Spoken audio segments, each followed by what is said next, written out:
Nakakita na ba kayo ng gantong design ng kahoy? Well, iniisip niyo siguro kung paano ito ginawa. Tsaka ano yung purpose, bakit kailangan gawin yung ganyan. Ito yung tinatawag na yakisogi sa Japan, or most commonly known as shusugiban. Share ko sa inyo kung paano ito ginawa. Well, yung ginagawa natin is medyo mild lang. Pinakauna, kailangan natin ng torch para sunugin yung kahoy, para makita natin yung gray niya. Pwede siyang sunog na sunog or pwedeng light lang. Tulad ng ginagawa natin ngayon, makikita mo na nag-iiba yung nakikita mo yung grano ng kahoy. Tapos ililihain natin ang kahoy. Pwede yung mano-mano, pwede rin kayang gumamit ng sander.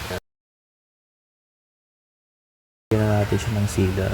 Bakit lalagyan ng sealer? Walang gamit ng sealer ay upang hindi i-absorb ng kahoy yung tubig. Tsaka hindi din mag-iba yung kulay ng kahoy kapag nababasa siya. Tapos pwede na natin siyang ikabit o pwede pa natin siyang lagyan ng varnish para mas ma-enhance pa yung kulay. Then, ito na yung magiging itsura niya pagkatapos. Ayun, sana may natutunan kayo. Thank you.